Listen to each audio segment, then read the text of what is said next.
First of all, I want to say thank y'all for allowing me to come up here and teach you some of the stuff that I've learned.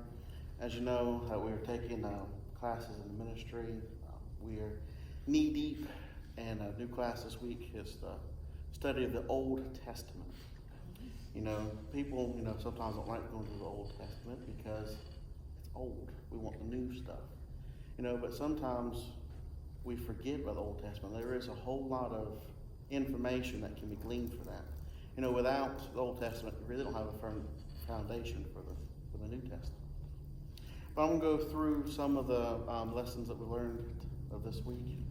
The Old Testament has very different genres and themes throughout the whole book. Some of the ones are more positive, and some of them are negative. One of the ones we're going to talk tonight is about idolatry. It was very common back then with the Israelites and the Canaanites and the Moabs and just about anybody else that was surrounding Israel. They had some kind of god they worshipped. And if you look at the first 3 commandments that was passed down from God to Moses to put on the stone tablet. In Exodus 20, 3 through 5, I'm just going to read them off. You don't have to turn to them just yet, but I'm going to give you a quick overview, see what we're working with throughout the lesson. It says, "You shall not have no other gods before me. You shall not make yourselves a carved image or any likeness of anything that is in heaven or that is not in the earth beneath, or that is in the water underneath the earth. You shall not bow down to them or serve them, for I, the Lord your God, am a jealous God, visiting the iniquity of the fathers on the children to the 3rd and 4th generation of those who hate me." So that's pretty powerful. For the first 3 10 Commandments has to do with idolatry, to not have anybody before God, not to worship anything that is not of God. And we are aware of the word sin. Well, sin is anything that is not doing what God commanded us to do. But sin in the Old Testament had a whole different aspect as well. It's not very widely known, so it took me a little information and details to look through. But sin was also the name of the moon god that was used to pray to. If you will turn to me to Exodus, 2 Kings 23, verse 5.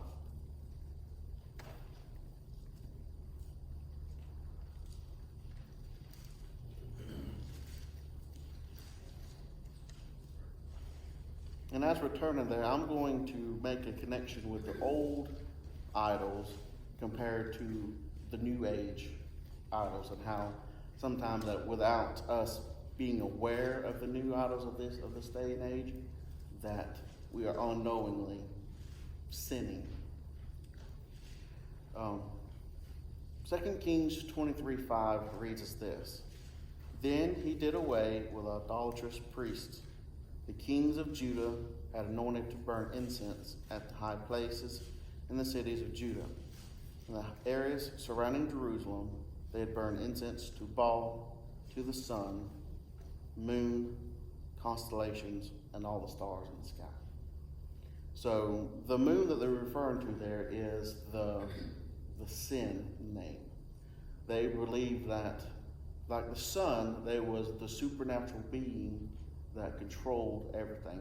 Well, now, in modern day science, we know that the moon controls the tides and things of that nature. And they assumed that at that time that it was an all-powerful being. That's why the waves and the oceans reacted differently. It says, and depicted in the text, offerings were made to the moon, which was a little g. Those who don't know, the little g refers to anything that is not our God, Jesus Christ. That's represented as a big G. Various times throughout the Old Testament, at least 2 other books in the Old Testament show a record of moon worship. There's one in Jeremiah 8:2, and another one in Deuteronomy 4, verse 19. Jeremiah 8:2 says, "And they shall spread them before the sun and the moon and all the host of heaven, whom they have loved, and whom they have served, and after whom they have walked, and whom they have sought, and whom they have worshipped. They have not be gathered, nor be buried. They shall be up as dung as the face of the earth. So the second one in that Jeremiah, in that verse, is the moon. So there again, it has the moon in Jeremiah. Moving on to Deuteronomy chapter 4, verse 19. It says, "Unless thou lift up thine eyes unto heaven, and when thou seest the sun and the moon and the stars, and even of all the host of heaven, shouldest be driven to worship them and serve them, which the Lord thy God hath divided unto all nations under the whole heaven."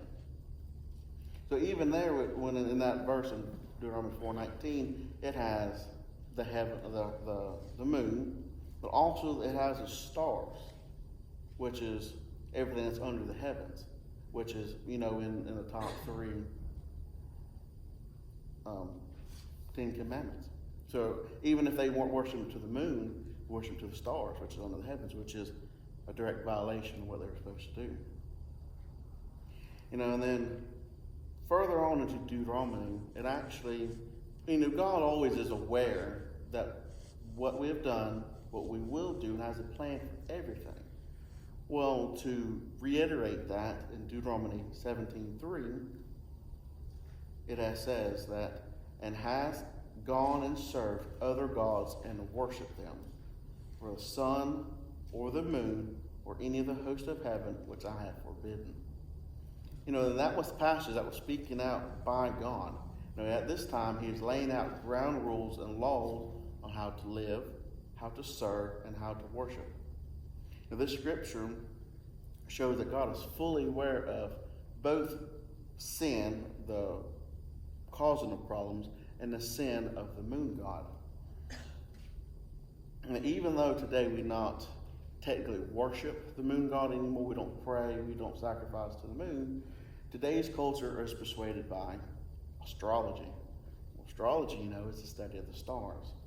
There are followers of Christ today that will allow a Saturday or Sunday football game, the outcome of that, something so trivial, to ruin their day and potentially the rest of the week. Whereas some of the other younger youth, well, what do? They want to see what their horoscope says today. Well, the horoscope is astrology. And that will dictate of how their life goes or how they're going to interact with the day or things that happen. Now, right there, even though that's not worshiping the moon, that's still showing that you're worshiping something other than the Lord.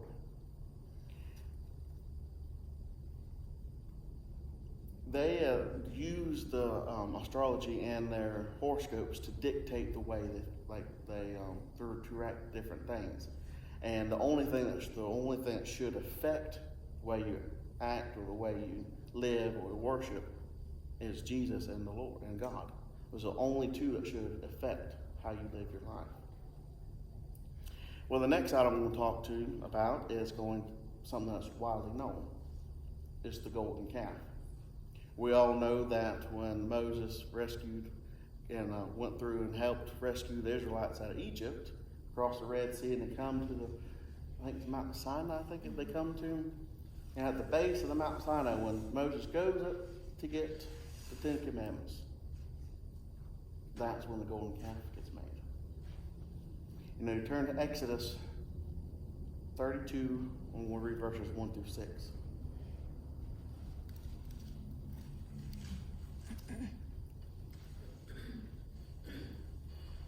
As we're turning there, I want just to be aware that it wasn't Moses. It wasn't no one other than Aaron. And it was because of Aaron and Moses that the Lord sent to rescue. So Aaron knows who the Lord is. It's not like he's just brand new into this. He knows who the Lord is. Exodus 32, starting in verse 1. When the people saw that Moses delayed to come down from the mountain, the people gathered themselves together to Aaron and said to him, "Up, make us gods who shall go before us. As is for this Moses, the man who brought us out of the land of Egypt, we do not know what has become of him." So Aaron said to them, take off the rings of gold that are in the ears of your wives, your sons, and your daughters, and bring them to me. So all the people took off their rings of gold that were in their ears and brought them to Aaron. And he received the gold from their hand and fashioned it with a graving tool and made a golden calf. And they said, these are your gods, O Israel, who brought you up out of the land of Egypt. When Aaron saw this, he built an altar before it. And Aaron made a proclamation saying, tomorrow shall be a feast to the Lord. They rose up early the next day and offered burnt offerings and brought peace offerings. The people sat down to eat and drink and rose up to play. Well, I want to pause right there on our idol study, because they went to Aaron solely because Moses was taking too long. Our generation, mine included, we are so impatient for anything. We want it now, and we want it now. And that instant gratification is what we think will satisfy whatever we're looking for. And under the pressure, because Aaron thought he was doing a good thing. Aaron truly believed, I think, that he was making an image of the Lord. But in his haste and his not willing to go to the Lord in prayer, it actually turned into something a lot worse. It turned into the idol that they worshiped. When Moses finally come down and he seen him, what did he do? He got mad and broke the 10 Commandments. Resulting in him to go back up there to get the second copy. In the effort to appease the crowds, which we do sometimes to stay in the know, stay in the cool, Aaron had made the idol of gold, and Israel had worshipped it. Well, at that time, they didn't know they had broke the 3 commandments that was being brought down, because I hadn't got there yet. They had broke the 3 commandments that was on its way down to them. Now, if you look around nowadays, that this idol of man-made golden calf can result into different things in today's culture. That new bass boat that's sitting down the road, that new house you just built, maybe that hobby that you're going to go hunting on Sunday, or you're going to go golfing, or you're going to go footballing, or something that takes your attention away from where you're supposed to be, what you're supposed to be doing, has the ability and opportunity to become an idol. It may not look like an actual golden calf, but something that you give more time and attention to other than the Lord can become an idol. Most of the time is if you actually look to see how much time you're giving to it and you're giving to the Lord, or to studying, or to being around like-minded people, you can get to see that you got to change something. You're not doing what you're supposed to be doing. But even though it may not bow down and when worship and make sacrifices to, we'll say, golf or hunting, that still, depends on how much time you take in that, like you said, can become an idol. It can come like that golden calf. And I know that sometimes people are proud of the things they have. They're proud of their boat. They're proud of they worked so hard to finally get the house that they wanted, and then it rains. That's another subject.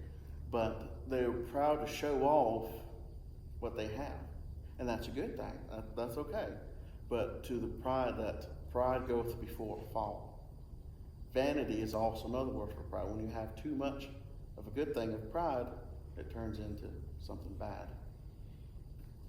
Moving on to the third idol we're having tonight is Baal, or the Hebrew name Mazdabah, which I've never heard that before, but when I was looking through information on Baal and through the Old Testament, that name comes up, and it's almost a direct representation of Baal. And it was the idol that was pretty prominent in the first and second Kings. The prophet Elijah had a world of problems with kings that worshipped Baal. Baal was was a god of the Moabs, which is a neighboring country to Israel. And they wanted to be like them. But Baal did not really make an appearance until 1 Kings chapter 18, when God's sovereign power triumphed over Baal and his worshippers. So as many as we may know as well the story, so we're just going to paraphrase through that whole chapter. Elijah stepped to the 450 Baalites, I don't pronounce that right, worshippers for Baal. And they put a test to them that whoever they had the 3 calves and whatever God would rain down fire and burn up the sacrifice, they would be the ultimate Lord. Well, of course, Baal didn't show up. They prayed, they screamed, they hollered, they cut, they did whatever you can imagine, and he didn't show up. Well, in an effort to make this, what's fixing to happen, more prominent, Elijah had them soak the altar and everything around it 3 different times. And then we prayed to God, and he burned up everything. Sand, stone, whatever was there. But they still didn't want to believe that because that's not what they wanted to believe. And Elijah went to the great lengths of calling down the fire from heaven to prove that God was ultimate. While Israel's people could recall the countless blessings of the Lord, their hearts were still reluctant to fully follow him, because at that point it wasn't a fully norm. The rules and stuff I've set in the Torah vastly different from everything else, and we are naturally made to not do what the Spirit wants. We always want to do what the flesh wants. And then Elijah took that opportunity to expose the impotence of Baal and therefore show the fertility and emptiness of idolatry, because it didn't get him nowhere. Because I think it even killed the 450 Baalites that was there too. So that didn't save anything. And Baal was the storm god and was powerless to send down fire from the heavens.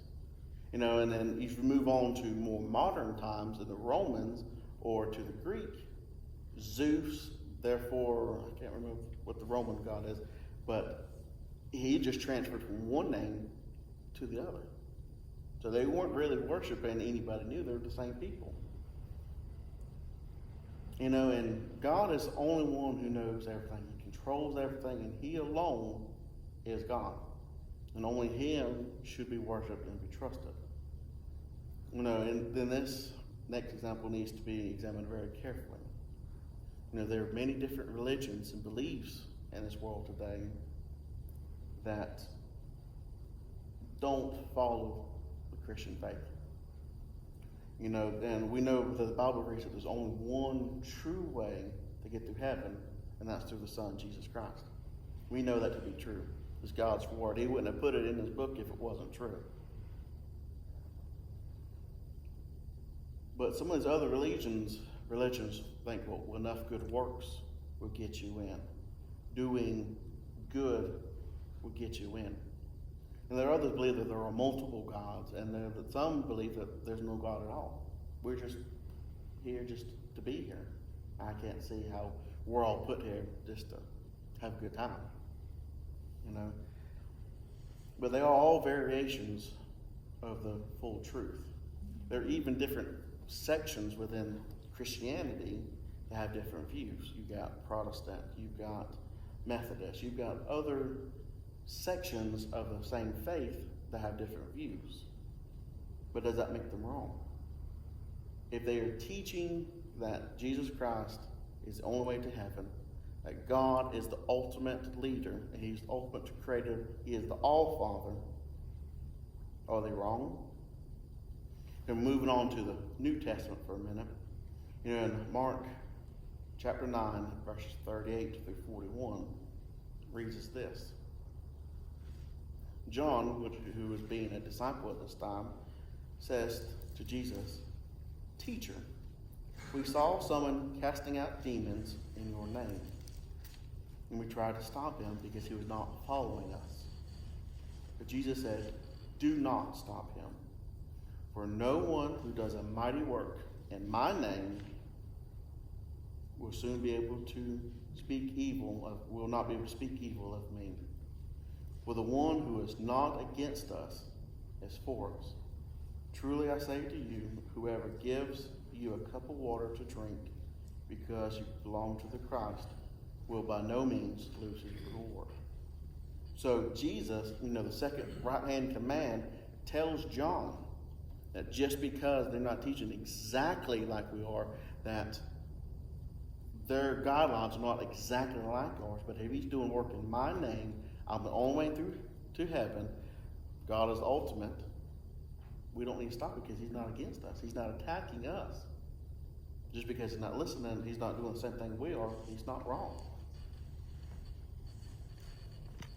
And the fourth and the final idol that I want to talk tonight is that of Ashram. Ashram is very literally known as well, but it's mentioned multiple times. In this particular thing, poles or posts were constructed in a representation of the goddess Ashra. For this idol, we're still in the 2 Kings. In 2 Kings 17:10, we'll be reading.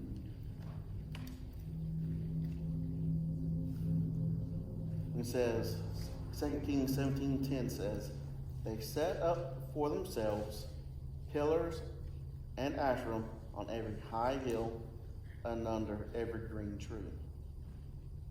If you read all the way through 2 Kings, through verse 1 through verse 23, it goes into further depth of Israel being captured and taken away because it disobeyed God's commands.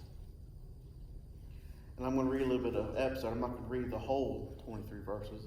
I'm going to read 2 Kings 17:11 through 19, just so we can understand of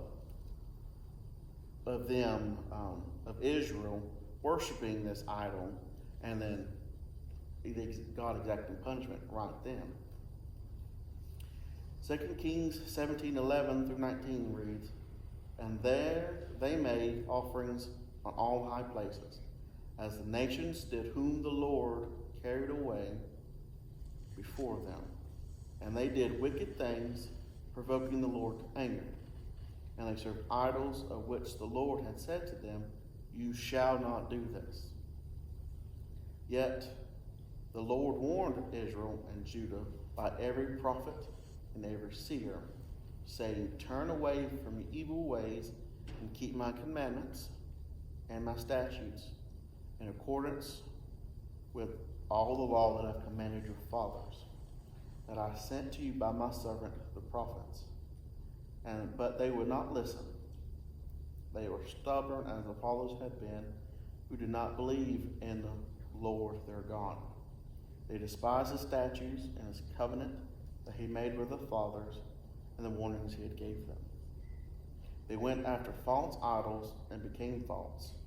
They followed the nations that were around them, concerning whom the Lord had commanded them that they should not be like them. And they abandoned all the commandments of the Lord their God and made for themselves metal images of 2 calves. They made an Asherah and worshipped all the host of heavens and served Baal. And then they burned their sons and their daughters as offerings and used deviation and omens and sold themselves to do evil in the sight of the Lord, provoking him to anger. I'm going to stop right there and we're right now. If you read those again, you have noticed that Baal has made another appearance. There are other idols that have made the same appearance, the constellations, the post, some form of a calf, not the golden calf, but some form of a metal shape. So this is just building and building up into this point where God is angry at this point. He sends all these other prophets. He sends everybody he can think of to rescue his people before he has to keep his promise. And we see that in the whole book of Ezekiel. Ezekiel is prophesizing. He's given the people of Israel exact words. You're talking about Revelations being scary. You read through the whole book of Ezekiel, it's got some pretty heavy stuff in it too. Because they refused to listen. Reading the verse we just read, they refused him just like the followers before. So at this time, God had to do something. Moving on with our verses here, it says, "Therefore the Lord was very angry with Israel and removed them out of his sight. None was left but the tribe of Judah only. Judah also did not keep the commandments of the Lord their God, but walked in the customs that Israel had introduced. And the Lord rejected all the descendants of Israel and afflicted them and gave them to the hand of plunderers till he had cast them out of his sight." Going back to the book of Ezekiel, the Lord had used the Babylonians to wreak havoc. And of course, Israel turned to Egypt. I don't know why they would turn to Egypt. Egypt had them in slavery for hundreds of years. But Babylonians also destroyed Egypt. They destroyed everybody that Israel would turn to, except for the Lord. But the Lord allowed that to happen because he had promised them, you do what you're told not to do, you're going to get punished. It's like your children. They do something you're told not to, they're going to get punished. And this type of idolatry can be most resembled as keeping up with the Joneses. We've always heard that someone has a nice car, so we have to go get something better or something of the nature or better. We will always want something else that somebody else has. That's coveting. They know that's another 10 commandment there that you're breaking there. We all want nice things, and that's not the problem. And we want to do things, but if it keeps us off the focus of the Lord and the work he is trying to accomplish, that's not a good thing.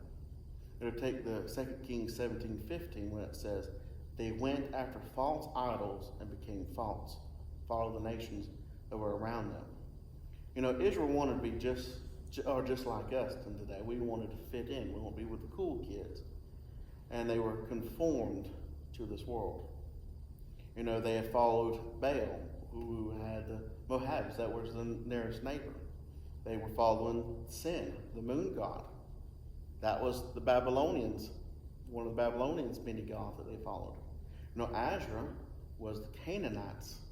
So each one of the gods that they were following, or the idols that were put up, reflected of the other nations that were around that they were trying to be like. And ultimately, Israel was destroyed by the Babylonians, who they will try so hard to be like. We look at the different things that others have, and we focus on that item, whether it be a house or a car or whatever it is.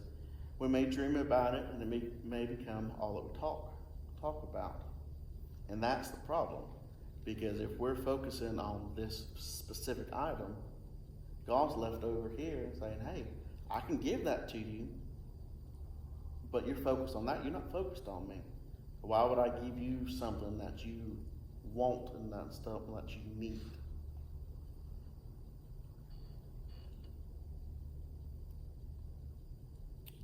If you turn your focus and living for the Lord, you're telling everybody about the Lord, you will have riches, not here, but you have riches in heaven. But things will be going the way that the Lord has planned them to go. So you may get that job promotion. You may get something that you've been praying for, and others can see that there is a difference in your life. There is a difference of something, and they possibly might want to know about it. That gives a perfect opportunity. Well, the Lord gave me this. The Lord has done this for me. They want to find out, well, how do I find out more about it? It gives you a perfect opportunity to witness to them. Now, in our conclusion, that this theme of idolatry fits into the greater Old Testament like a glove. Without that, we do not have the reason that Israel was removed out of Israel. They were destroyed by the Babylonians, which Daniel would have never come. Daniel would have never wrote his book and had his prophecy in the 6 to 10 that we're studying with Pastor Mike. whenever he gets back. Um, idols can only make promises. They can't keep them. They can't give you what you want. But we foolishly believe that they can. We believe money can secure happiness and joy. We believe pleasure can be a refuge in our comfort. We believe success and business will validate our worth. And we believe successful children will equate with our success. And then the last verse I'm going to leave out with is Proverbs 13:12. It says, delayed hope makes the heart sick. This means that if our hope is in something that can fail, our hearts will fall and fail with it. Our inner life will decay. But this is what idols do. They fail. They're not made to be the end-all, be-all. Only God is to be the beginning and the end, the Alpha and the Omega. As you go through your everyday life, I encourage you to look at things in your life, wherever you want to look. What could be used as an idol or something that gets way too much time in your life? Something says, an idol could use way too much time, and if it's consuming more time than it needs to consume, it's potentially becoming into an idol, or it's already there. And that's when we need to take a step back and reflect on what we have done, ask for forgiveness, and realign our priorities where they need to be. But don't be scared or afraid to recognize if something has become an idol, because there is hope. Even though that the Lord destroyed Israel after the 70 years that he promised, he restored Israel. They got out of the slavery to the Babylonians. They got reinstalled, per se. They got upgrade. Israel 2.0. But looking at the many different examples of idolatry in the Old Testament, it almost sets a precedent or a guideline of God's love and grace toward humanity. Israel was God's chosen people. He said, "You are my people." He dwelt among them in temples built for his glory. And God saved Israel so many times, more times than people in our day and age would ever save anybody. And the sheer amount of idolatry has given the Lord enough heartbreak and anger to last a lifetime and pretty much wipe us off the face of the earth if he wanted to. But a recurring theme that God has always gave Israel a second chance to make things right. And he always gives us a second chance as well.